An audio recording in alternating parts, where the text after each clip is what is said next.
Ketika kita cemas untuk menghadapi masa depan, cemasnya yang berlebihan, itu bisa jadi karena kita belum sepenuhnya kenal dengan diri kita sendiri. Jadi kita mencoba untuk memberikan sebuah kesadaran yang penuh di sini kini. Itu kata kuncinya, di sini kini. Di sini kita lagi ngapain, kini kita lagi ngapain gitu, di sini kininya. Maka kita harus fokus kepada apa yang kita kerjakan saat ini. Misalnya teman-teman lagi overthinking nih keadaannya, pikirannya lagi fokus ke masa depan, terus khawatir tentang masa depan. Nah, teman-teman bisa melakukan teknik ini. Tekniknya apa? Pertama dari indera penglihatan. Jadi nggak apple to apple kalau kita membandingkan diri kita dengan orang lain, kayak gitu.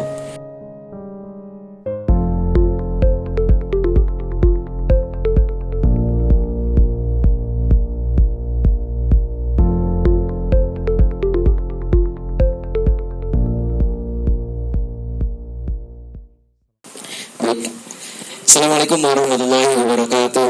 Waalaikumsalam warahmatullahi wabarakatuh. Alhamdulillahirrahmanirrahim. Allahumma sholli ala sayyidina Muhammad wa ala ali sayyidina Muhammad. Ilahi anta maksudi wa ridhuka matludi a'tini mahabbataka wa ma'rifatak. Alhamdulillah teman-teman semuanya, pada sore hari ini bisa kembali lagi ada di kajian pekanan ya, bareng Mas Danu dan biasanya juga Mas Aldi kayak gitu. Rasanya aneh gak sih? Mungkin buat teman-teman tadi udah dijelasin yang sering sekali ngikutin kajian pekanannya Yuk Ngaji, mungkin ya aneh gitu ya. Ini kan masnya yang biasanya jadi moderator gitu, kok sekarang tiba-tiba jadi pemateri kayak gitu. Nah kalau teman-teman misalnya ada yang kaget, ya saya juga lebih kaget lagi karena saya harus mempersiapkan mental yang lebih kuat lagi kayak gitu. Tapi ya itulah kehidupan ya, namanya kehidupan. Prinsip hidup saya juga yaitu harus ada perkembangan gitu dalam setiap kehidupan.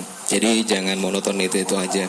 Dulu di awal-awal pertama kali saya datang ikut kajian pekanannya Yuk Ngaji gitu, saya duduk paling belakang sendirian, gak punya teman gitu. Saya ngelihat asik-asik ya kayaknya anak-anak Yuk Ngaji kayak gitu. Terus ngelihat kapan ya saya bisa berada di depan sana kayak gitu. Ya setidaknya jadi moderator, duduk di samping pematerinya kayak gitu. Alhamdulillah beberapa bulan kemudian tercapai gitu.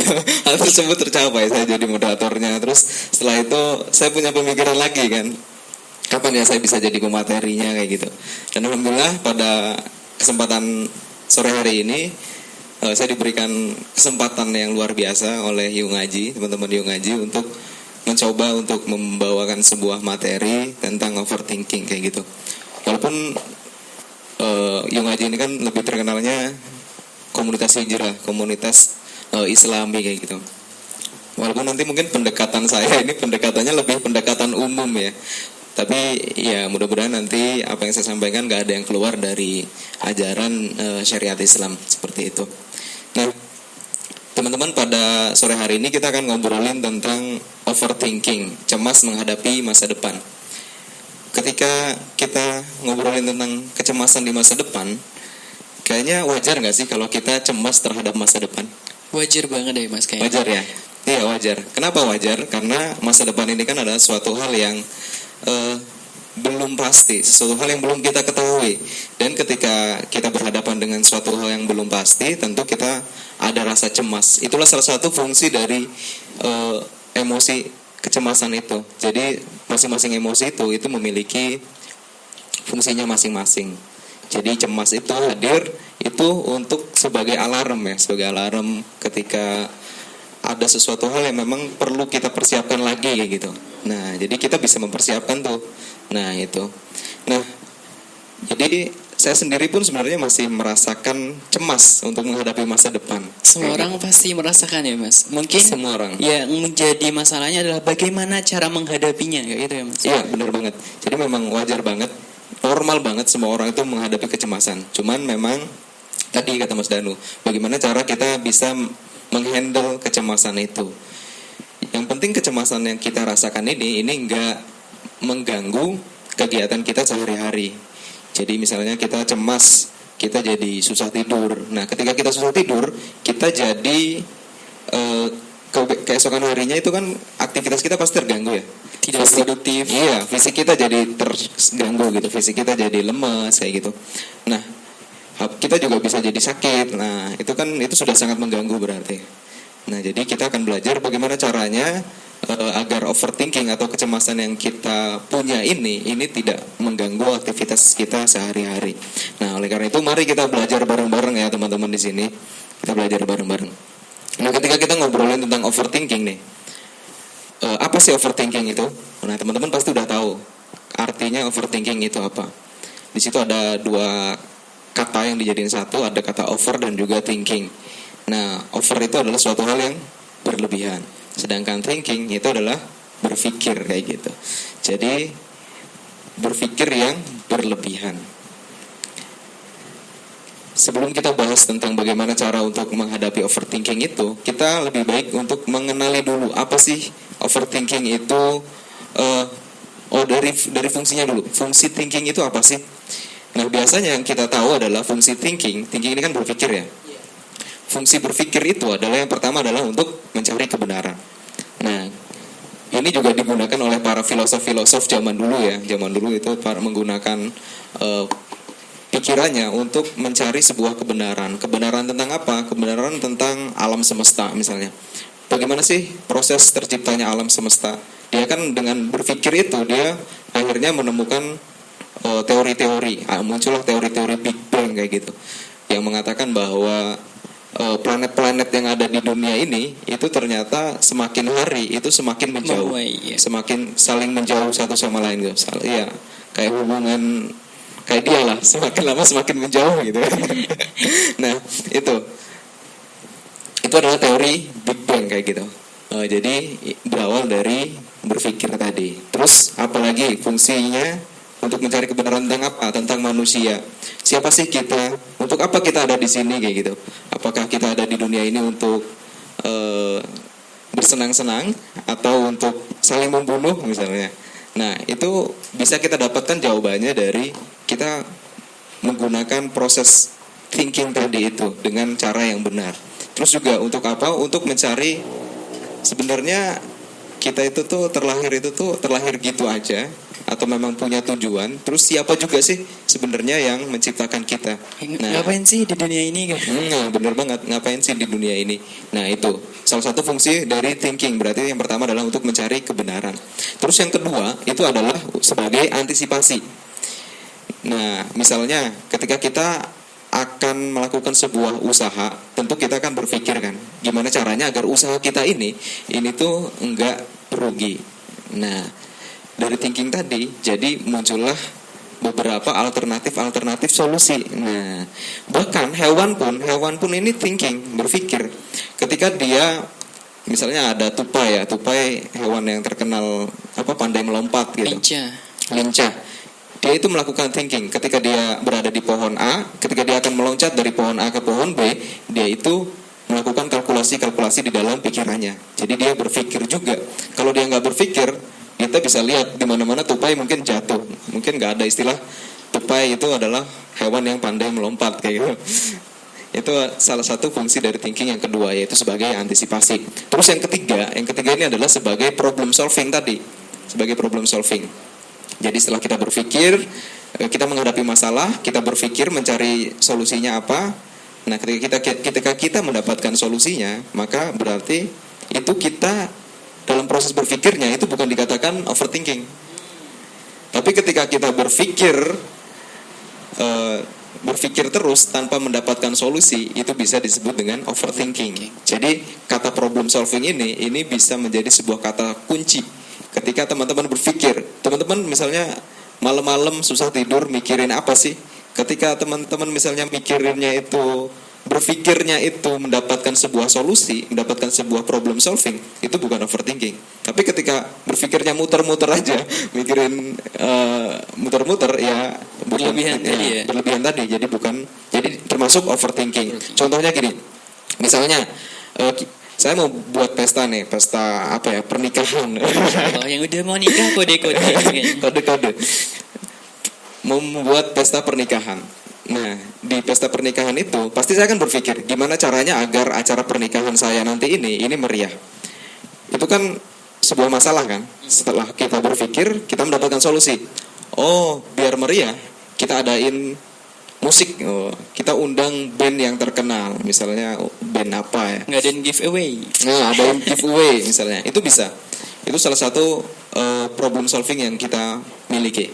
Terus habis itu sudah kan muncul lagi pertanyaan. Gimana kalau nanti misalnya kita ngundang misalnya 1.000 orang. Banyak banget, 1.000 orang. Nah, terus gimana caranya biar cateringnya ini pas gitu. Kalau kita pesen 1.000 juga, 1.000 catering, kita kan pasti was-was. Iya, Kita akan budgetnya cukup enggak nih? Nah, cukup insya Allah. Nah, kalau kita pesen 1.000 juga, dari yang diundang itu 1.000, maka kita akan jadi overthinking, kita akan jadi was-was gitu, mikirin ini cukup nggak sih, makanannya cukup nggak sih, nah kayak gitu, sehingga muncul problem solvingnya apa, dilebihin misalnya 10%. Nah, terus gimana nanti kalau undangannya itu nggak pada hadir atau hadirnya telat misalnya, gimana ya caranya biar para undangan ini hadirnya tepat waktu, itu kan sebuah problem. Nah, ketika kita berpikir lagi, muncul solusinya apa? Kita kasih reminder, misalnya H-1 kita kasih reminder kepada seluruh undangan bahwa besok adalah acara pernikahan saya misalnya, maka diharapkan hadir tepat waktu. Nah, itu problem solving. Nah, tetapi ketika kita sudah berpikir itu semuanya, kita sudah tadi punya solusi-solusi, kita masih kepikiran gimana ya nanti kalau acaranya nggak meriah. Padahal kita tadi udah punya jawaban, undang band. Tapi ketika kita sudah undang band yang terkenal, kita masih mikirin gimana ya nanti kalau acaranya masih nggak rame gitu. Kalau para undangannya hadirnya nggak tepat waktu. Nah, ini kan menjadi sebuah overthinking. Itulah yang disebut overthinking. Jadi tidak menimbulkan sebuah solusi. Nah, ketika hal itu terjadi, maka kita sudah seharusnya kita menerapkan yang namanya merasa cukup atau thinking enough. Jadi feeling enough, bersyukur, bener banget, bersyukur. Jadi kita fokus saja kepada apa yang bisa kita lakukan kayak gitu, apa yang ada dalam ranah kendali kita. Nah, kalau di dalam psikologi atau dalam pendekatan filsafat, ini ada yang disebut dengan pendekatan filosofi stoa atau stoicism. Jadi kita harus fokus kepada apa yang bisa kita kendalikan. Jadi gini, menurut filosofi stoa, ajarannya adalah dikotomi kendali. Jadi seluruh yang ada di dunia ini itu cuman terbagi menjadi dua. Yang pertama adalah sesuatu yang bisa kita kendalikan, terus yang kedua adalah sesuatu yang tidak bisa kita kendalikan. Nah, dan fokus kita itu harusnya kepada yang bisa kita kendalikan saja. Kalau yang nggak bisa kita kendalikan, ya namanya nggak bisa kita kendalikan, ngapain gitu kita pikirin, makan bisa buang-buang energi aja. Tadi ketika overthinking sesuatu yang nggak bisa kita kendalikan, itu overthinking gitu. Bahkan Islam juga kan mengajarkan bahwa kita harus fokus kepada apa yang bisa kita kendalikan. Kalau jadi sesuatu yang bisa kita kendalikan, itu kita akan mendapatkan reward dan punishment. Misalnya azan nih, kita kan bisa mau sholat atau nggak sholat, itu ada ranah dalam kendali kita. Kita yang punya remote-nya. Iya, kita yang punya remote-nya. Kalau kita sholat, kita dapat reward. Ketika kita meninggalkan sholat, maka kita mendapatkan punishment gitu. Namun sayangnya di dalam kehidupan kita, di dalam lingkungan kita, banyak sekali orang-orang yang masih belum fokus pada hanya yang bisa kita kendalikan, tapi fokusnya pada yang tidak bisa kita kendalikan. Contohnya, banyak yang masih menyesali misalnya tentang kondisi fisik kita. Fisik kita, kok aku tubuhku kurang tinggi ya, misalnya kayak gitu. Nah, itu kan bukan ranah dalam kendali kita. Kok kulit aku hitam ya, misalnya. Kok badan aku agak gemuk ya. Nah, itu bukan ranah yang bisa kita kendalikan, teman-teman. Misalnya, terus juga aku kok lahir di suku Jawa ya, misalnya. Ini aku kalau ngomong jadi medok kayak gitu. Kok orang tua aku ada di Jawa ya? Nah, kok aku orang Indonesia ya, nggak bisa ngerasain salju. Bener, seharusnya saya ini orang Spanyol gitu, lahirnya di Spanyol biar bisa nonton Barcelona setiap malam gitu. Yang kalah 8-2. Kalah 8-2 ya. Mohon maaf ini teman-teman. Para fansnya ya. Nah, itu ketika kita fokusnya ke hal-hal itu, ya itu tadi bisa memunculkan yang namanya overthinking atau yang mengganggu kesehatan fisik kita lah, kayak gitu. Jadi overthinking ini terjadi ketika kita bertemu dengan hal yang bisa kita kendalikan, tetapi kita tidak mau mengendalikannya. Nah, jadi misalnya ketika saya misalnya disuruh menjadi pemateri di sini, saya tentu merasakan cemas, wajar ya. Sebelum ada di sini saya cemas banget. Nah, apalagi semalam saya cemas banget. Nah, itu kan bisa saya kendalikan. Maksudnya performa saya sekarang ini bisa saya kendalikan, bisa dipersiapkan. Ketika kita mikirnya gimana besok aja lah misalnya, tanpa persiapan, maka itu bahkan akan menjadi overthinking tuh. Tadi malam mungkin kalau saya nggak mempersiapkan dengan matang, saya akan kepikiran terus, besok gimana ya, materinya apa ya. Nah itu, jadi ketika kita berhadapan dengan apa yang bisa kita kendalikan, tapi kita tidak mau mengendalikannya, itu kita bisa overthinking, kepikiran terus, jadi was-was. Atau sebaliknya, ketika kita berhadapan dengan sesuatu yang tidak bisa kita kendalikan, tetapi kita berusaha terus-terusan untuk mencoba untuk merubahnya. Nah, itu juga overthinking tuh. Jadi buang-buang energi kita terbuang. Namun ada satu tips nih, ada satu yang perlu kita ketahui, bahwa sebenarnya ketika kita misalnya berhadapan dengan sesuatu hal yang tidak menyenangkan dalam kehidupan kita, hal itu tuh berada di ranah yang tidak bisa kita kendalikan. Misalnya tadi kayak misalnya kenapa saya terlahir jadi suku Jawa ya, misalnya kenapa nggak orang Spanyol kayak gitu, itu kan tidak bisa kita kendalikan. Tetapi respon kita dalam merespon hal tersebut itu bisa kita kendalikan, respon kita. Karena sebenarnya yang bisa kita kendalikan itu cuma dua. Yang pertama adalah pikiran kita, terus yang kedua adalah perbuatan kita. Cuman itu. Selain dari itu semuanya berada di luar kendali kita.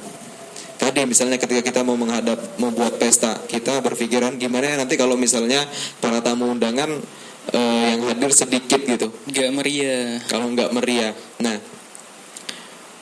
para undangan itu mau hadir atau enggak ke acara kita, itu tuh bukan ada dalam kendali kita, tapi dalam kendali mereka sendiri kayak gitu. Nah itu, jadi fokus aja pada apa yang bisa kita kendalikan itu.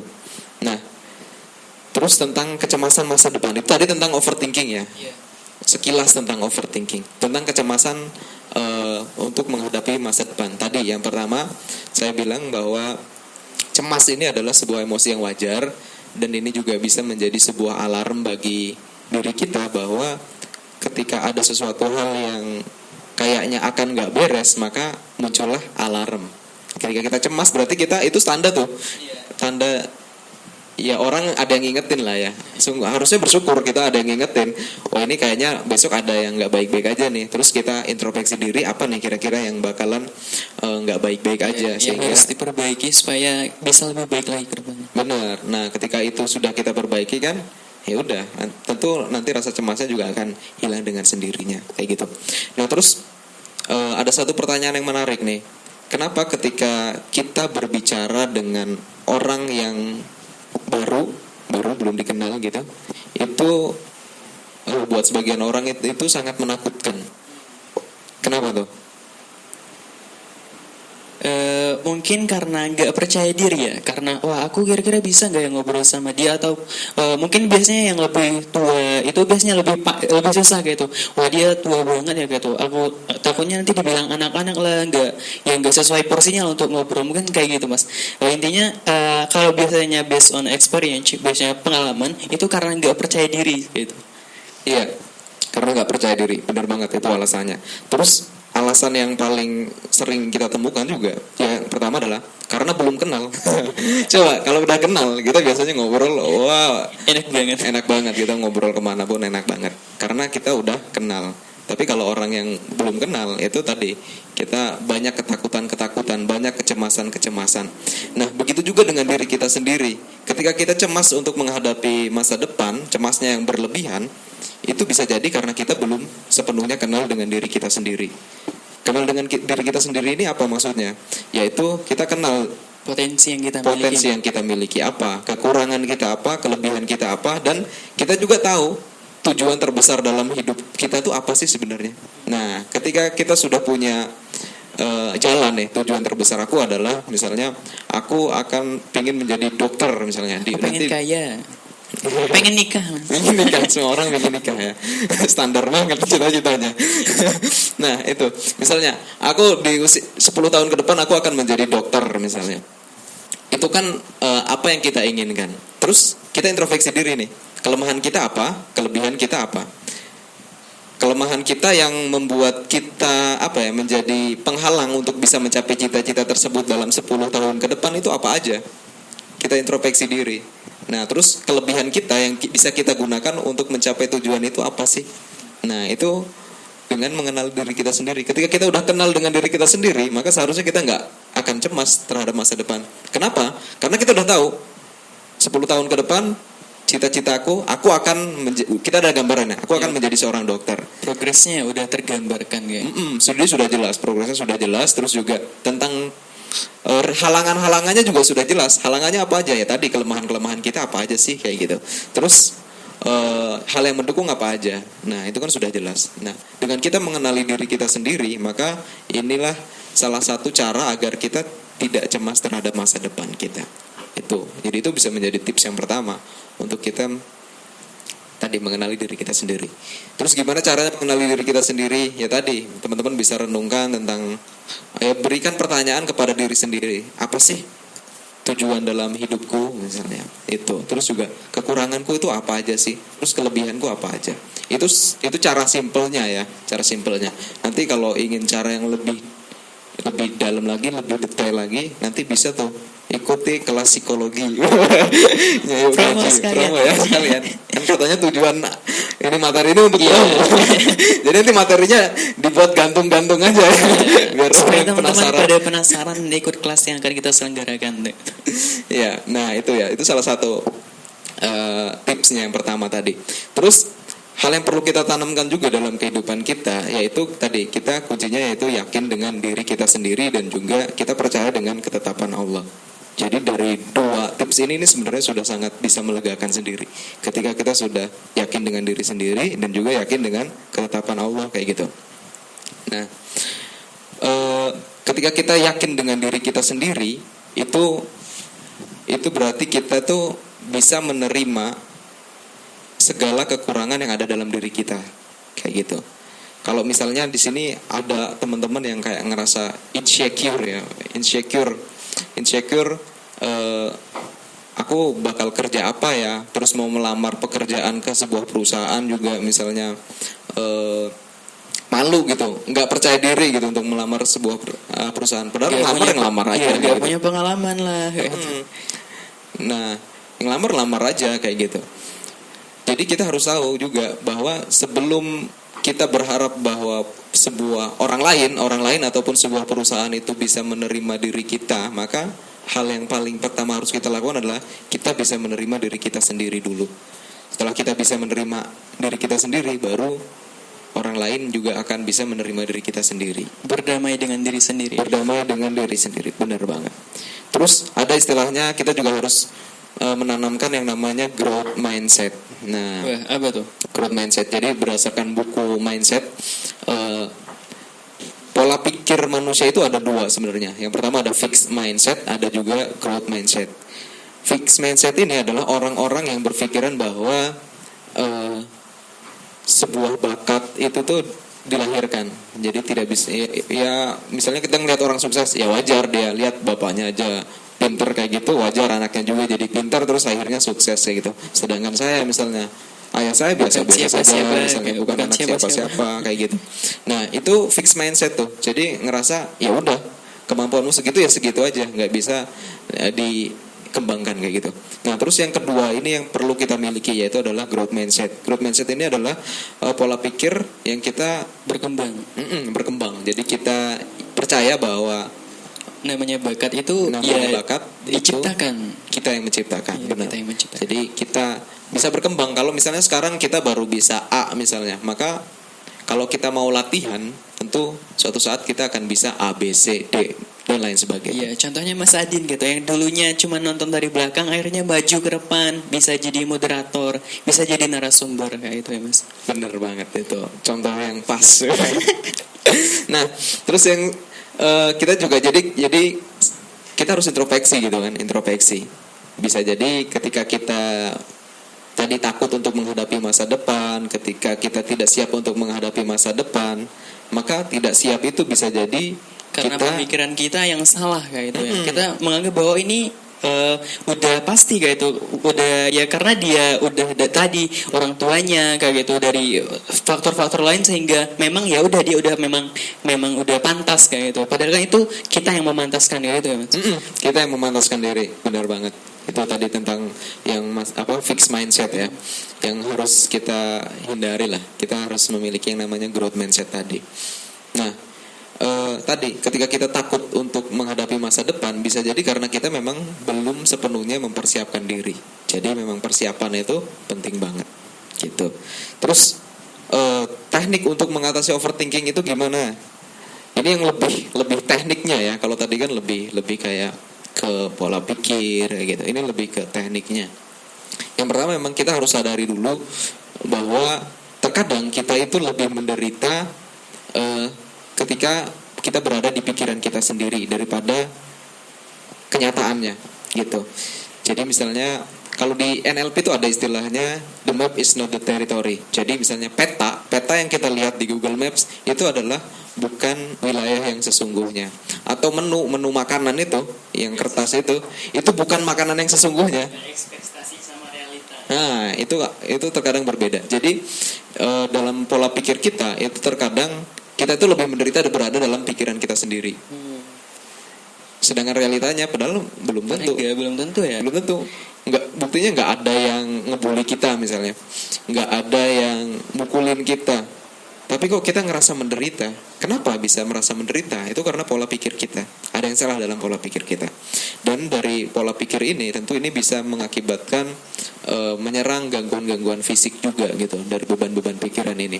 Tahu dalam istilah psikologi biasanya disebut dengan psikosomatis. Saya punya tetangga saya itu dia punya penyakit sakit kepala terus gitu. Kepalanya sakit terus, bahkan udah berobat ke rumah sakit manapun gitu, banyak banget. Dibilang sama rumah sakit nggak apa-apa gitu, nggak terdeteksi di kepalanya, aman-aman aja kayak gitu.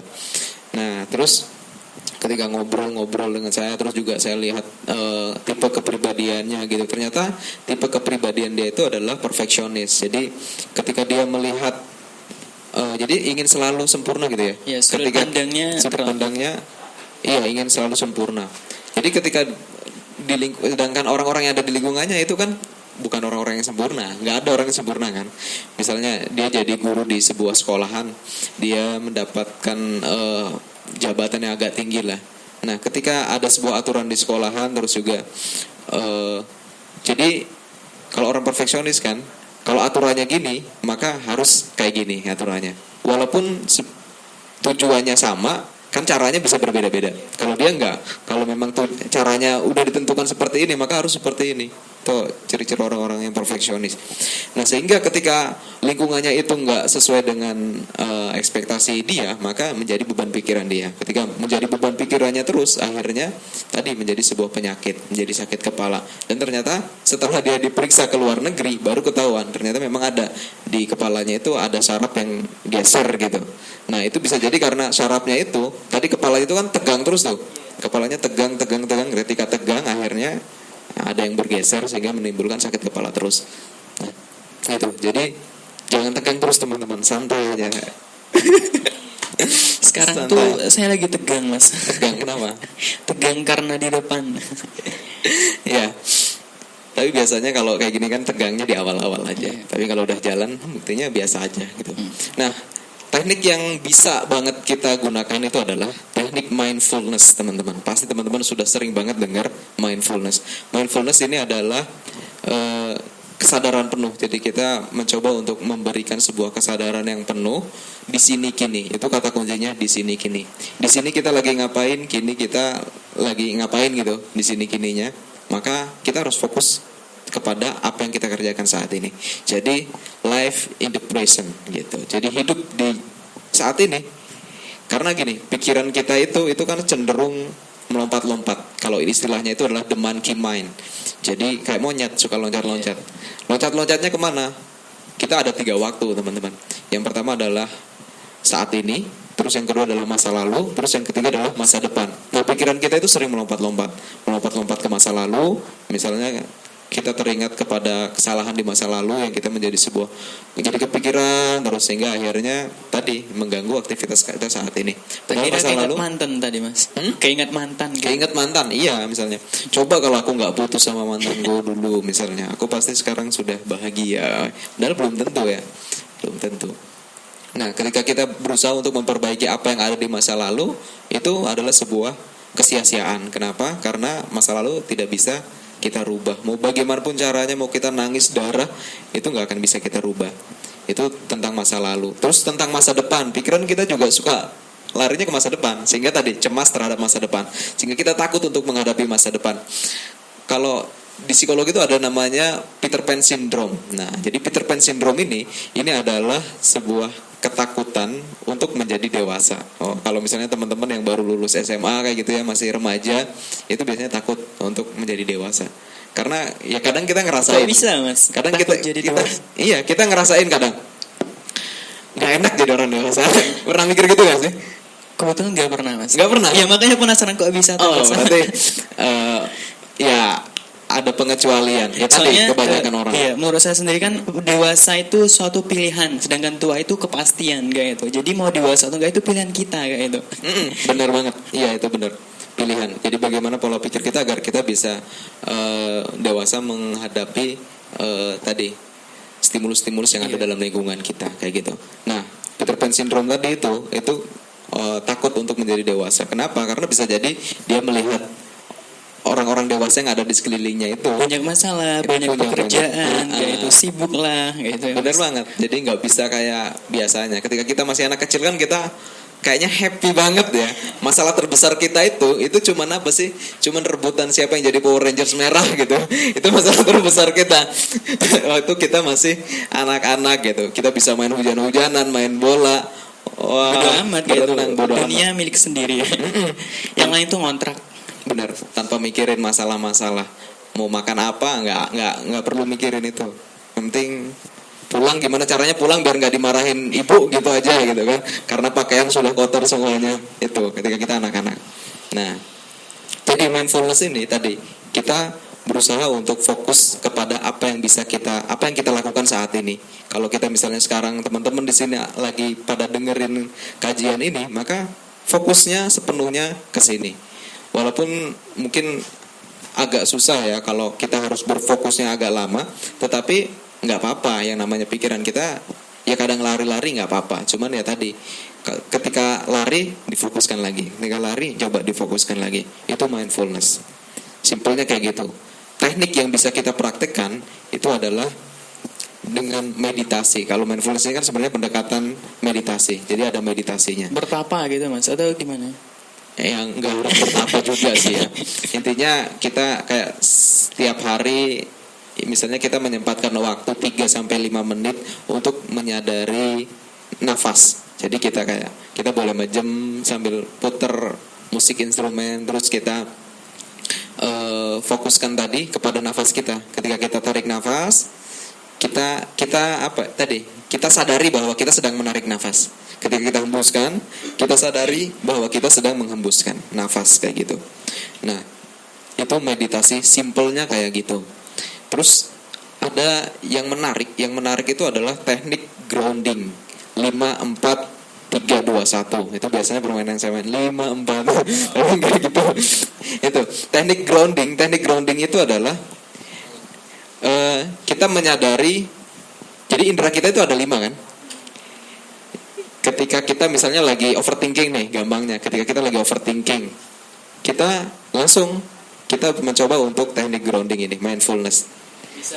Bisa langsung kita praktekkan juga mas? Bisa. Mungkin teman-teman di rumah kayak itu. Bisa. Jadi gini, misalnya teman-teman lagi overthinking nih keadaannya, pikirannya lagi fokus ke masa depan, terus khawatir tentang masa depan. Nah, teman-teman bisa melakukan teknik ini. Tekniknya apa? Pertama dari indera penglihatan. Kita fokuskan, kita cari 5 hal yang bisa kita lihat di saat ini. Tapi kita lihat memang secara detail dengan penuh fokus gitu. Dengan penuh kita sadari. Misalnya kayak sekarang nih, kita coba fokus 5 benda misalnya. Oh, aku melihat Al-Qur'an tuh. Al-Qur'an warna hijau misalnya. Itu satu kan. Itu kita sadari bahwa kita sedang melihat itu, kita lihat secara detail. Nah, setelah itu kita cari lagi yang lain. Mana lagi yang mau misalnya? Oh, itu ada Power Rangers kuning tuh, ada robot-robotan. Kita fokus ke situ. Ini Power Rangers kuning nih. Agak berapa senti ya, kira-kira sekitar 7 senti nih, kayak gitu. Terus cari 5 pokoknya, kemana lagi, dilihat secara detail. Nah, itu kan baru satu tuh, baru indera penglihatan aja. Terus pendengaran itu kita coba pejamkan mata, kita aktifkan kepekaan telinga kita.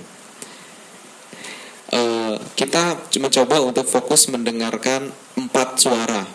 Kita pejamkan, misalnya pertama kita fokuskan ya, ada suara kipas angin kan ya? Kita fokus ke suara kipas. Suaranya seperti apa sih? Secara detail banget, sampai kedengaran detail banget. Nah, ketika sudah kedengaran detail, oke, kipas sudah. Kita fokus ke mana lagi? Fokus ke suara motor lewat misalnya. Itu kan sebenarnya bisa, kepekaan kita tuh bisa dialihkan, Bisa kayak ditingkatkan. gitu. Bisa ditingkatkan. Ketika kesadaran kita berada, kalau di gelombang otaknya itu gelombang alfa misalnya, itu bisa peka banget kita. Contohnya kalau malam hari kita mau tidur misalnya, biasanya suara detak jam itu gak kedengeran, tapi ketika kita mau tidur malam hari gitu, Kok gede banget tiba-tiba suaranya. besar banget ya, tak tak tak tak, bahkan berisik banget gitu kadang. Nah, kok bisa? Padahal ketika kita biasa-biasa aja gitu, kok nggak kayak gitu. Nah, itu tadi Karena teralihkan sama kepekaan kita itu naik, iya. karena tadi gelombang otaknya berada di alfa atau delta gitu. Itu tekniknya. Tadi udah pendengaran ya. Terus apa lagi?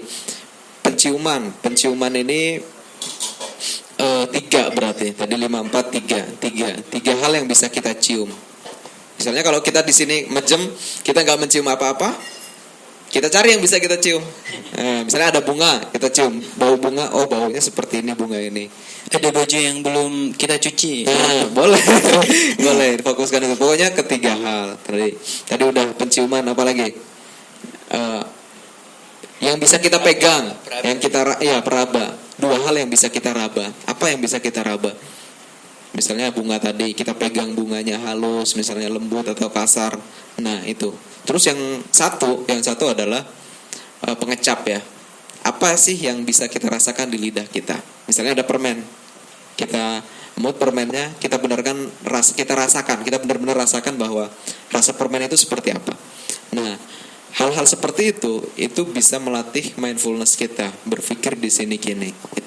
Bisa meningkatkan fokus kita. Itu teknik grounding. Teknik yang sederhana, tapi kalau kita praktekkan, ternyata ini bisa apa ya? Tadi bisa mengurangi yang namanya overthinking itu. Gitu. Bahkan tentang mindfulness ini Rasulullah pun mengajarkan ini. Rasulullah mengajarkan ini. Saya nemu hadisnya. Gimana itu? Jadi hadisnya ini adalah man asbaha minkum aminan fi sarabihi mu'afan fi jasadihi indahu kutu yaumihi fakana mahijat lahu dunya.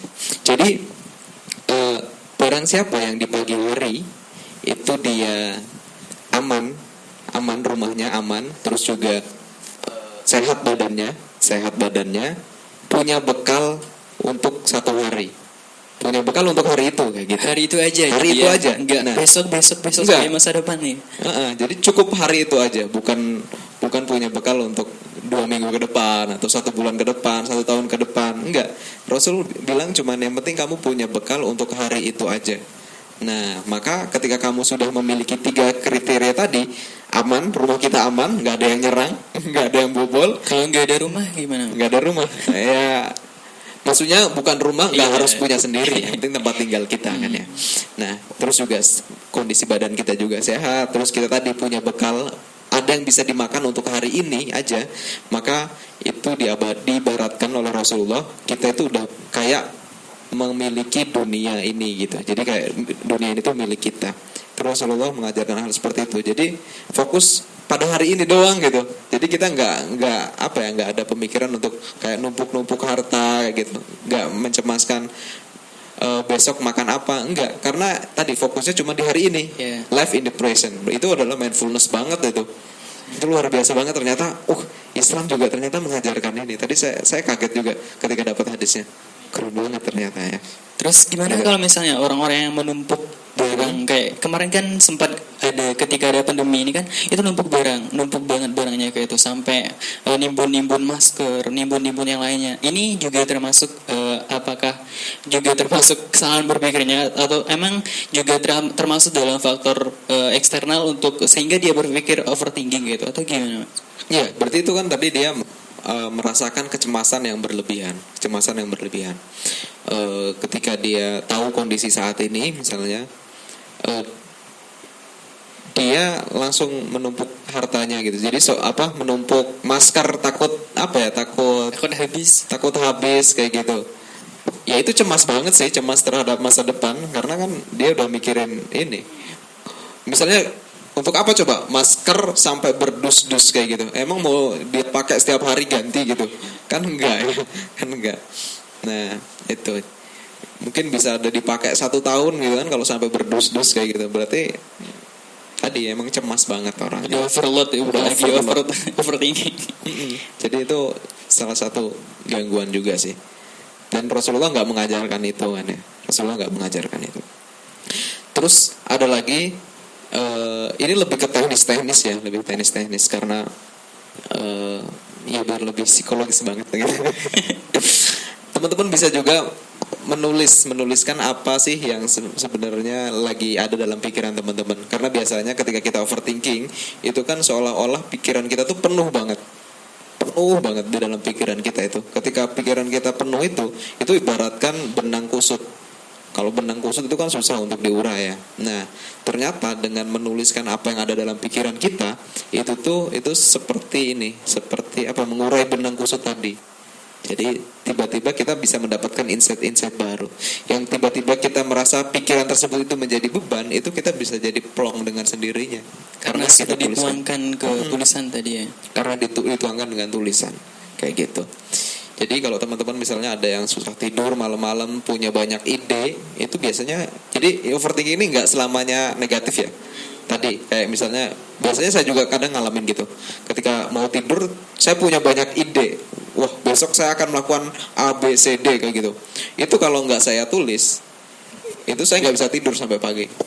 Maka saya bangun langsung tulis saja. Ketika sudah ditulis, akhirnya bisa tidur. Akhirnya ketika pagi bisa saya eksekusi. Nah, kalau nggak ditulis juga, kalaupun kita bisa tidur, kadang lupa idenya. Semalam aku ya ide apa ya gitu. Banyak banget, tapi tiba-tiba paginya nggak ada, cuma jadi wacana aja ya. Kayak gitu. Nah makanya menulis ini penting banget. Jadi kalau teman-teman tiba-tiba muncul ada ide atau merasa punya banyak beban pikiran, itu langsung tulis aja. Itu nanti cara nulisnya gimana, itu ada self journaling namanya. Nah cara nulisnya gimana Mas Danu? Gimana? Nanti ikut aja kelas lah ya. Soalnya kan kita juga nanti salah satu include dari kelas yang bakal kita buat adalah ya penulisan ini kayak itu. Sehingga bagaimana kita menuangkan isi pikiran kita juga bisa teman-teman ketahui kayak gitu. Nah tentang ini apakah juga bisa kita sampaikan sama teman? Kan tadi kan dituangkan lewat tulisan kayak itu. Apa ini juga sama teknisnya dengan kita sampaikan sama teman, ngobrol kayak itu atau diskusi atau gimana Mas? Iya sama aja. Jadi intinya kalau kita punya teman itu kan kita bisa mendapatkan feedback biasanya. Ketika kita cerita kepada teman teman itu bisa ngasih feedback kepada kita. Dan kadang kita juga bisa dapat insight dari teman itu kan karena dapat feedback tadi. Sama, cuman mungkin agak sedikit kurang ini kalau kita curhat sama teman. Kecuali curhatnya sama teman memang benar-benar semuanya dituangkan. Kadang kita kan ya sama teman masih ada hal yang kita tutup-tutupi. Gitu, ya. Ada yang malu-malu, ada yang kita pikir ini aib nih. Kalau saya ceritakan nanti bisa bahaya kan kayak gitu. Kita juga nggak boleh menceritakan aib kita kan. Nah, jadi ada hal yang nggak tercurahkan sepenuhnya biasanya kalau kita curhat sama temen kayak gitu. Tapi ketika di tulisan itu kan kita mau nulis apapun nggak masalah kan, nggak masalah. Karena tempat curhat terbaik itu sama Allah kayak gitu. Iya, sama Allah. Bisa juga tadi, bisa dengan doa, dengan mengungkapkan. Jadi bukan cuma doa di dalam hati aja, tapi dikatakan, diungkapkan. Minimal telinga kita sendiri yang bisa mendengar doa tersebut. Itu bisa sangat melegakan. Itu bahkan bisa apa ya, kalau kita curhatin sama Allah kan, itu tadi bisa plong banget gitu. Kalau di kertas juga mungkin tadi kita takut ini ya, takut nanti kebaca sama teman atau bukunya hilang, terus nanti ditemuin orang, akhirnya kita jadi malu kayak gitu. Nah itu pentingnya untuk menulis, teman-teman. Di sosial media ya. Ya kalau misalnya dituliskan di sosial media jatuhnya apa, Mas? Soalnya kan banyak biasanya ibu-ibu ini suami aku gini kayak. Ya itu untuk memenuhi kebutuhan ini aja sih. Apa ya, kebutuhan ingin diperhatikan biasanya kalau kita menuliskan sesuatu di sosial media. Berarti di dunia nyatanya dia kekurangan perhatian, sehingga akhirnya dia cari perhatian dengan tadi mencurahkannya di sosial media kayak gitu. Nah itu satu hal lagi mungkin ya, ini ada yang menarik, ini cocok banget sih, dari bukunya Mark Manson, itu yang judulnya, ini hits ya, bukunya hits, The Subtle Art of Not Giving a Fuck. Agak kasar gitu. Ngomong fucknya enak banget gitu. Padahal ada kalimat yang lebih halus di belakangnya. Yang paling enak ternyata yang kotornya gitu. Kayak sekarang kan anjay aja nggak boleh. Benar. Berarti the subtle art of not giving a anjay. Kalau di Indonesia kan kayak gitu ya. Jadi sebuah seni untuk bersikap bodoh amat. Jadi maksudnya apa nih bersikap bodoh amat? Apakah kita harus bodoh amat terhadap kondisi kita? Misalnya ada teman kita yang memerlukan bantuan, kita bodoh amat. Apakah seperti itu? Ternyata enggak. Ternyata ini sebuah buku yang cukup unik ya, karena di tengah-tengah masyarakat kita yang selalu mengejar kebahagiaan melalui artifisial kebahagiaan ya. Jadi kayak misalnya diukur dengan tadi sosial medianya seperti apa, jumlah follower seperti apa. Jadi selalu membandingkan diri kita dengan orang lain di sosial media. Itu kan kebahagiaan artifisial disebutnya. Nah, ketika di tengah-tengah seperti itu, maka muncullah buku ini, The Subtle Art of Not Giving a Fuck. Jadi beberapa hal yang bisa saya ungkapkan adalah, yang pertama itu ada, dia mengajarkan kita agar kita bisa acceptance, menerima apapun kondisi yang kita alami kayak gitu, dengan tidak membandingkan diri kita dengan orang lain. Karena membandingkan diri kita dengan orang lain itu bukan perbandingan yang sesuai, enggak apple to apple. Ya, standarnya, karena setiap orang pasti berbeda-beda. Bener banget, berbeda-beda, dan juga sejarah hidupnya berbeda-beda. Pola asuhnya berbeda. Jadi kalau misalnya ada teman kita yang lebih sukses dari kita saat ini misalnya, itu kita lihat sejarah hidupnya. Bisa jadi memang orang tuanya punya modal lebih banyak, supportnya lebih banyak, terus juga bisa juga pola pendidikannya lebih baik kayak gitu, sehingga bisa mendidik anaknya lebih baik juga kayak gitu. Jadi nggak apple to apple kalau kita membandingkan diri kita dengan orang lain kayak gitu. Jadi fokus aja pada apa yang ada di depannya, apa yang kita hadapi. Jadi kita gini, fokusnya itu pada hal yang memang benar-benar penting aja sih. Karena tadi dengan kita melihat apa banyaknya hal yang ada di sosial media, kadang kita tuh jadi pengen nyoba-nyoba gitu loh. Misalnya ngelihat orang lain usaha ini misalnya, kok bisa sukses dengan usaha ini. Akhirnya kita mencoba untuk melakukan usaha ini. Ketika kita melakukan usaha tersebut, kita melihat usaha yang teman kita yang lain lebih sukses lagi, uangnya lebih banyak, kita akhirnya mikir, pindah lagi, sehingga akhirnya kita jadi nggak fokus kayak gitu. Jadi kita harus punya tujuan besar kita, value besar kita tuh apa sih dalam kehidupan ini. Ketika kita sudah tahu itu, maka kita ya tadi fokusnya pada hal yang memang jadi tujuan kita aja. Untuk hal-hal yang lain itu saatnya kita bilang bodoh amat gitu. Maupun teman kita misalnya sukses melalui cara yang lain gitu. Ketika kita sudah punya prinsip kita untuk mendapatkan sebuah kesuksesan, ya itu yang dilakukan, fokusnya pada itu aja kayak gitu. Punya jalan masing-masing kayak. Semua punya jalannya masing-masing. Dan juga di bukunya ini dia berkata bahwa jangan cari kebahagiaan katanya. Terus gimana jangan cari kebahagiaan? Bukankah semua orang itu hidup ini untuk cari kebahagiaan? Ada orang yang sengaja naik gunung gitu, ketika ditanya untuk apa? Untuk cari kebahagiaan. Ada orang ketika Kepuasan Mas biasanya. iya, kepuasan. Oh ya, suka naik gunung. Kepuasan tapi itu habis- orang-orang tertentu. iya, habis puas langsung ya bahagia kan, ngerasa Bahagia. bahagia. Ya, ngerasa bahagia. Ada orang misalnya naik sepeda keliling Jogja, ada yang keliling Indonesia, itu dia bisa mendapatkan kebahagiaan dengan cara itu, kayak gitu. Nah, sedangkan menurut buku ini, jangan cari kebahagiaan, tapi bagaimana caranya agar kita bisa keluar dari penderitaan yang kita miliki, kayak gitu aja. Jadi kalau ada penderitaan, gimana caranya agar kita bisa menghadapi penderitaan tersebut, bukan mengalihkannya dengan mencari kebahagiaan lain gitu. Kalau dalam Islam tuh jangan berdoa untuk bagaimana cara keluar dari masalah, tapi bagaimana cara menghadapi masalah kayak itu. Jadi ketika kita berdoa tadi benar, jangan ya Allah hilangkanlah masalah ini, jangan seperti itu, tapi ya Allah kuatkanlah saya agar saya bisa menghadapi masalah tersebut. Itu kan ajaran Islam. Nah, seperti itu mungkin yang bisa saya sampaikan dulu. Nanti kalau ada diskusi, monggo kita lanjut diskusi lagi. Intinya tadi kata Mas Danu, ini dibikin nanggung aja karena ini merupakan sebuah cara untuk promosi acara di kelas psikologi nanti. Jadi teman-teman harus ikut ya kayak itu biar tahu gimana nanti kelasnya gitu. Nah, mungkin sebelum kita masuk pertanyaan, saya sampaikan dulu sama teman-teman. Bagi yang mungkin pertanyaan bisa disampaikan di kolom komentarnya, nanti insya Allah akan dibacakan oleh teman-teman kayak itu. Nah, sebelum teman-teman kayak itu, ini ada beberapa pertanyaan terlebih dahulu kayak itu. Mungkin yang pertama, batasannya atau apa sih kuncinya? Kan tadi kita berpikir berlebihan juga nggak boleh kayak itu. Sementara di belakangnya kita juga nggak memikirkan ini juga suatu hal yang salah kayak itu. Nah, berarti kan ini sedikit ironi ya itu. Ketika kita berpikir berlebihan nggak boleh, dan ketika kita tidak memikirkan juga nggak boleh kayak itu. Nah, batasnya apa sih batasnya ketika orang ini termasuk overthinking kayak itu, sehingga ini juga bisa ditanggulangi oleh kita gitu. Yang kedua, ada yang kita juga sering dengar istilah dengan quarter life crisis kayak itu. Ini bedanya apa sih kayak itu dengan overthinking ini? Soalnya kan kayak ada sedikit mirip-mirip kayak gitu. Nah, mungkin seperti itu Mas. Yang pertama yang harus kita tahu bahwa segala sesuatu walaupun itu baik, tapi kalau berlebihan itu jadi nggak baik ya kan. Iya, betul.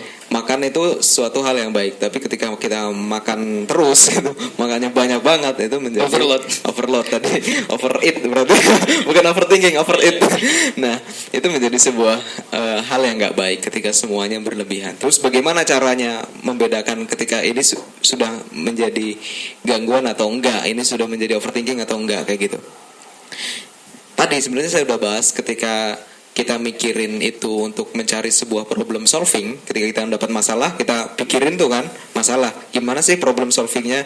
Ketika kita mikirin untuk mencari sebuah problem solving, itu nggak apa-apa, itu masih bukan overthinking. Tapi ketika kita sudah mikirin, kita sudah dapat problem solvingnya, tetapi kita masih ngerasakan cemas, kita masih ngerasakan gimana ya, masih ada beberapa pertanyaan lagi. Nah, itu udah overthinking.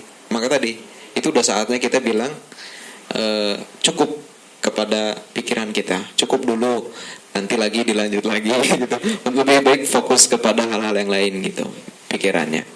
Karena pikiran kita ini kan sebenarnya fokusnya itu cuma bisa ke satu fokus ya. Jadi kita nggak bisa tuh yang sebenarnya kita nggak bisa benar-benar multitasking, itu nggak ada. Menurut penelitian nggak ada yang benar-benar bisa multitasking. Yang ada itu cuman beralih fokus. Jadi otak kita, misalnya kita mengerjakan beberapa hal sekaligus nih.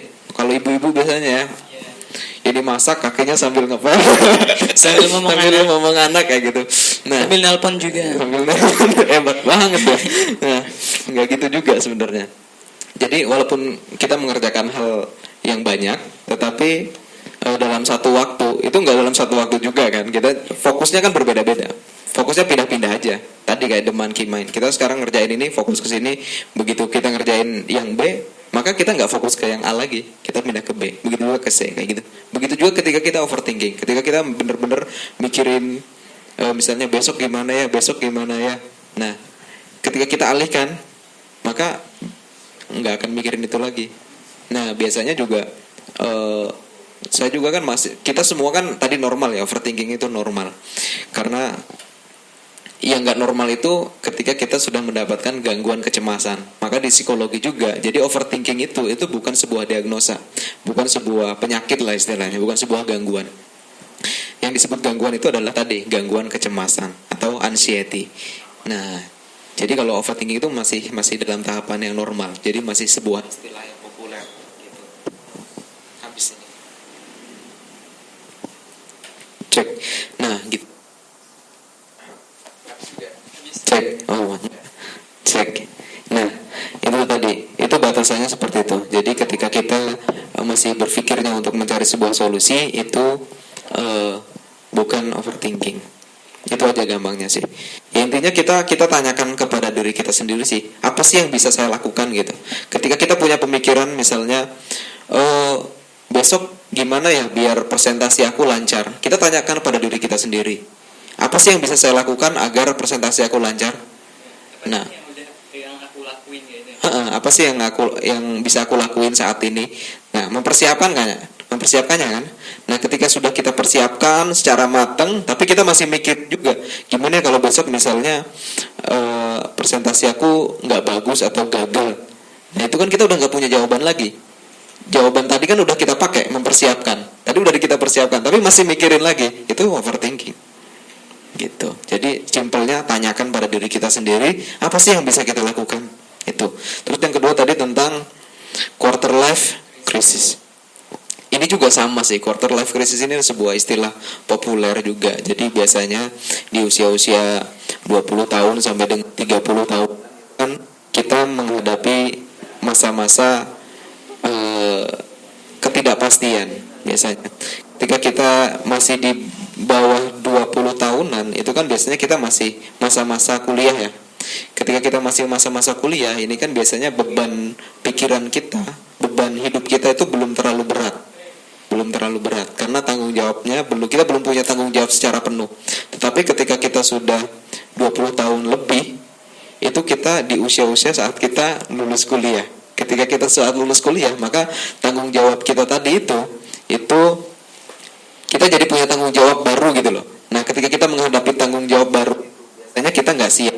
Nah, ketika kita nggak siap untuk mendapatkan tanggung jawab baru itu, maka kita merasakan krisis dalam kehidupan kita gitu. Jadi sederhananya seperti itu. Mungkin udah ada beberapa pertanyaan dari teman-teman yang ada di live streaming ya. Kita cek dulu mungkin sama Mas Alvin, minta tolong.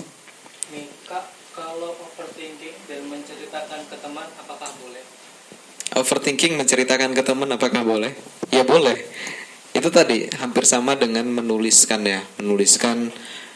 apa yang ada dalam pikiran kita, dan itu juga bisa melegakan kita dengan menceritakan itu kepada teman kita.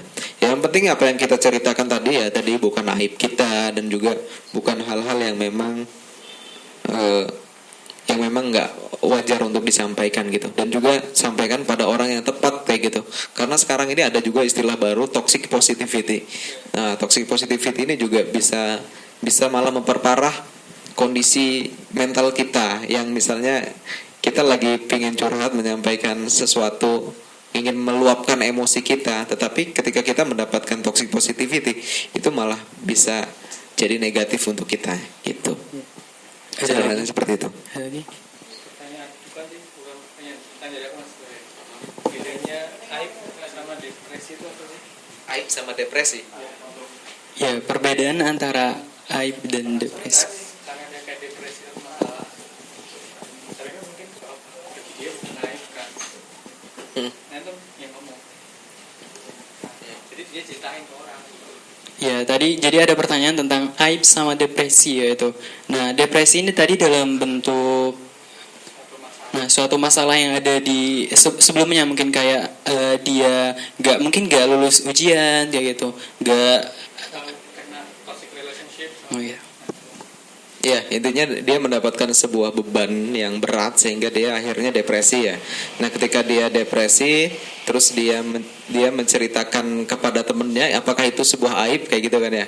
Nah, tentu yang tahu aib atau enggak kan diri dia sendiri. Biasanya yang disebut aib itu apa sih? Kalau dalam Islam apa sih? Sesuatu yang Kalau kita sebutin dia bakalan malu kayak itu. Kalau jadi- orang tahu kita yang malu kayak. gitu. Itu kan sederhananya seperti itu. Kalau jadi ya kembali lagi kepada kita mau cerita nggak sih? Kalau kita mau cerita, ini nggak apa-apa gitu. Dan ngerasa nggak malu berarti itu bukan aib kayak itu. Kalau kalau misalnya orang lain tahu kita nggak malu, itu bukan aib. Tapi memang tadi juga karena beban pikiran tadi itu kan harus dilampiaskan, harus dicurahkan kayak gitu. Maka walaupun sebenarnya itu aib, tapi memang itu perlu dibagi ke orang lain misalnya, maka kita harus benar-benar bisa memilih orang yang bisa menerima itu gitu. Jadi nggak sembarangan curhat sama semua orang gitu, enggak. Makanya itulah pentingnya juga ada profesional kayak psikolog, psikiater kayak gitu. Itu ketika teman-teman curhat sama mereka itu dijamin ya 100% gitu. Itu nggak akan dibocorkan karena memang ada ininya kode etik sebagai psikolog dan juga psikiater kayak gitu. Jadi walaupun aib teman-teman seperti apa aibnya juga yang sangat memalukan banget misalnya ketika teman-teman curhatnya memang tepat, nggak apa-apa gitu. Karena ditutup gitu loh. Gitu kalau menurut saya. Karena fungsi curhatnya tadi bukan untuk membongkar aib ya, bukan sengaja membongkar aib. Walaupun misalnya tadi dalam Islam misalnya kita nggak boleh membongkar aib kita, tapi tujuan kita bukan itu. Kita memang ingin sembuh gitu. Karena tadi ketika kita menyimpan beban yang begitu berat, itu mengganggu Ya, fisik hanya kita. untuk menuangkan kayak itu. Gitu. Insya Allah nggak apa-apa. Oke, mungkin tadi keinget dengan salah satu juga gitu. Tadi kan kita membahas kayaknya faktor internalnya gitu dari dalam diri kita, entah itu kita nggak percaya diri, entah kita ngerasa kurang apalah kayak gitu. Nah, mungkin tadi itu ternyata ada faktor eksternal juga kayak itu. Mungkin Mas Adin bisa sedikit menjelaskan gitu sehingga mungkin kita bisa melakukan tindakan preventif. Mungkin salah satunya tadi kan mungkin ada toxic positivity tadi itu kan juga salah satu sebab sehingga kita bisa menjadi overthinking kayak itu. Apakah ada faktor-faktor lain yang bisa menyebabkan dari luar kayak itu sehingga overthinking ini bisa terjadi kayak itu? Ya, faktor luar itu yang pertama adalah yang paling besar informasi. Informasi, karena informasi itu yang akan masuk mempengaruhi pemikiran kita. Nah, tadi thinking itu kan pemikiran kita. Jadi ketika kita mendapatkan informasi yang salah, kita akhirnya jadi pikiran kita juga salah.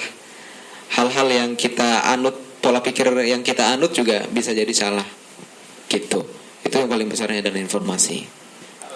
Ya, Ada ini masuk. ternyata ada pertanyaan juga ini dari salah satu penonton kita. Yang pertama, Kak, gimana caranya mengurangi overthinking terhadap masa depan untuk seseorang berumur lebih dari 20 tahun? Kayak gitu. Cara menghadapi overthinking terhadap masa depan? Bagi orang yang sudah berumur dari 20 tahun kayak quarter life crisis tadi kayaknya. Ya intinya tadi yang kita obrolin dari awal sampai akhir itu kan ada beberapa tips untuk mengatasi overthinking dan juga kecemasan terhadap masa depan ya, gitu.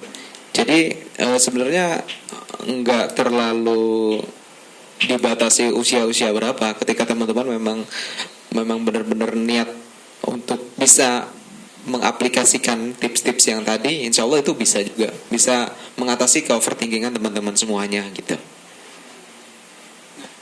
Ini juga ada pertanyaan lagi, Kak, kalau diskusi dan ada sesuatu yang masih belum terselesaikan saat diskusi, berarti dia ngobrol kayak tadi tapi belum selesai kayak gitu. Sedangkan untuk melanjutkan diskusinya itu harus tunggu 12-18 jam. Mungkin waktunya kayak itu, limitnya terbatas. Terus apakah dengan menyampaikan via WA dibandingkan menunggu bertemu itu dikatakan overthinking, atau menyampaikan via WA dapat meminimalkan overthinking? Jadi mungkin kalau curhat lewat WA itu gimana sih?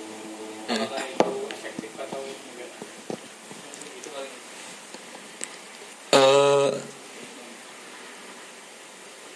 Curhat lewat WA. diskusi lewat Tadi diskusi ya? Iya, Konteksnya diskusi. Tapi nggak terselesaikan. Sedangkan kalau mau dilanjut itu waktunya itu harus nunggu lama 12-18 jam. Nggak. Oke. Yang pertama yang tahu kapasitasnya itu adalah teman-teman sendiri.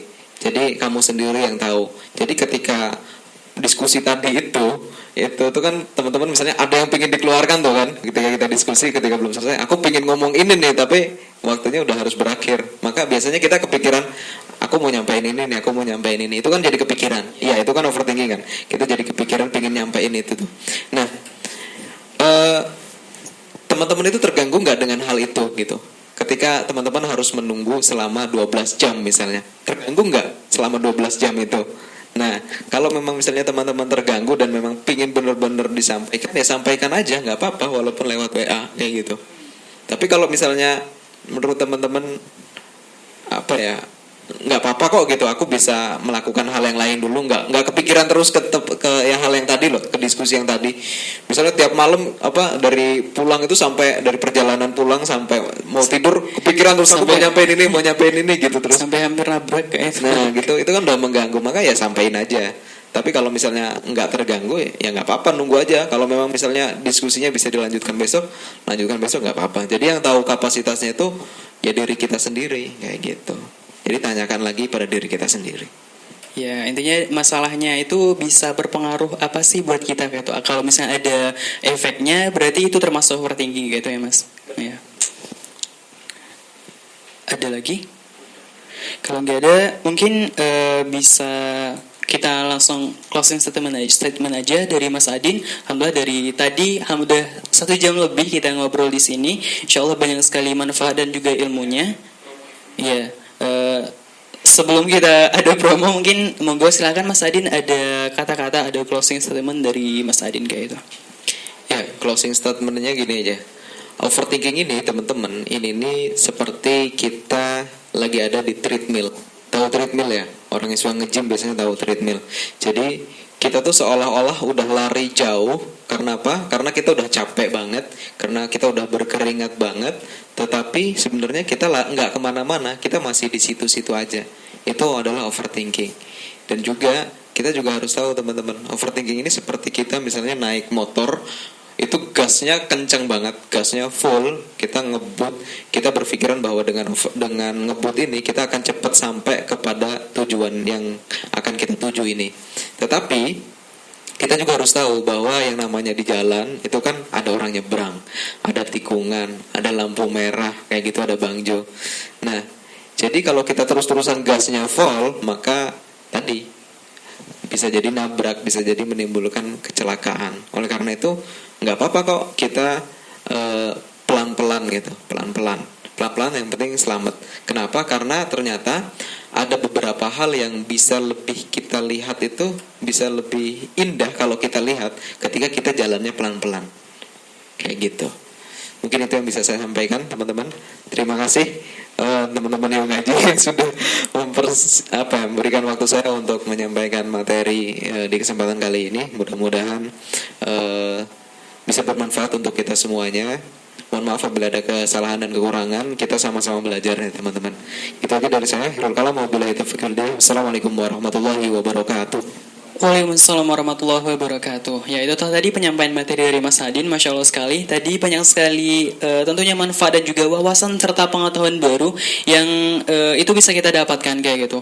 Nah, kalau teman-teman pada penasaran, tadi ada beberapa hal yang ngambang kayak itu. Salah satunya adalah tadi bagaimana sih cara yang tepat untuk menuangkan ini kayak itu, atau faktor-faktor lain yang bisa menyebabkan overthinking ini menjadi masalah buat kita kayak itu. Nah, teman-teman bisa ikut namanya kajian workshop psikologi series. Jadi ini nanti diisi sama Mas Adin langsung kayak itu.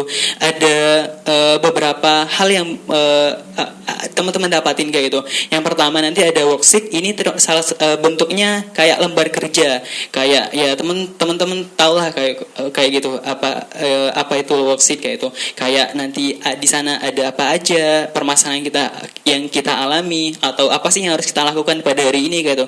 Nah, itu salah satu bentuk yang mungkin teman-teman dapatin kayak itu. Dan juga tadi ada salah satu terapi menulis juga. Jadi teman-teman bisa nanti mendapatkan bisa diterbitkan nanti ya Mas kayak itu. Jadi teman-teman bisa ikutin di situ, dan ada 4 kali sesi pertemuan insya Allah pada setiap hari Ahad yang akan kita mulai pekan depan kayak itu, yaitu tanggal 13 September. Pada pertemuan pertama, insya Allah kita akan membahas tentang overcome your insecure. Nah, di sini juga yang bakalan kita mulai terapi manusia gitu ya Mas. Yang kedua, pada pertemuan selanjutnya akan ada tema dengan judul toxic positivity. Selanjutnya ada mengatasi overthinking. Nah, ini juga yang kita bahas hari ini. Kalau teman-teman mau tahu lebih lanjut, mungkin bisa langsung ikut aja nanti kayak itu. Yang terakhir ada luka pengasuhan kayak itu. Nah, ini full tema tentang embracing myself kayak itu, tentang diri kita sendiri, sehingga kita juga bisa mengatasi ini dari sisi yang lain kayak itu. Dan apalagi tentang Islam kayak itu, tentunya bisa banget kita kait-kaitkan, bukan kita kaitkan kayak itu, yang kita alami ternyata di Islam itu sudah ada kayak itu. Kayak yang pertama tadi, ya ternyata intinya adalah bersyukur kayak itu. Ketika kita sudah bersyukur, insya Allah semuanya bisa teratasi kayak itu. Ketika kita melihat orang, wah kok dia bisa kayak gitu ya, wah kok orang ini enak banget ya hidupnya. Dan ketika kita melihat diri kita dan kita syukuri ini, insya Allah ini sudah jadi problem solving buat kita kayak itu. Dan untuk mungkin itu tadi, teman-teman kalau misalnya penasaran bisa langsung join aja. Insya Allah sudah posternya udah up, teman-teman bisa langsung ikut kajian kelas yang insya Allah akan kita laksanakan ke depannya. Mungkin itu aja yang dapat kami sampaikan. Jangan lupa pekan depan insya Allah kita akan bertemu lagi bersama kajian Pakanan Yuk Ngaji. Dan hari Ahad besok insya Allah modis atau morning ladies akan datang kembali kayak itu. Jadi teman-teman Nisa, teman-teman Ahwat, teman-teman perempuan yang pengen tahu lebih lanjut, karena ya Ahwat ya kayak itu punya dunianya sendiri, bisa langsung gabung juga bersama tim kajian morning ladies kayak itu. Insya Allah sudah up juga posternya, teman-teman bisa datang atau bisa konfirmasi kehadiran di kontak person yang ada kayak itu. Terima kasih. Akhirul kalam. Assalamualaikum warahmatullahi wabarakatuh.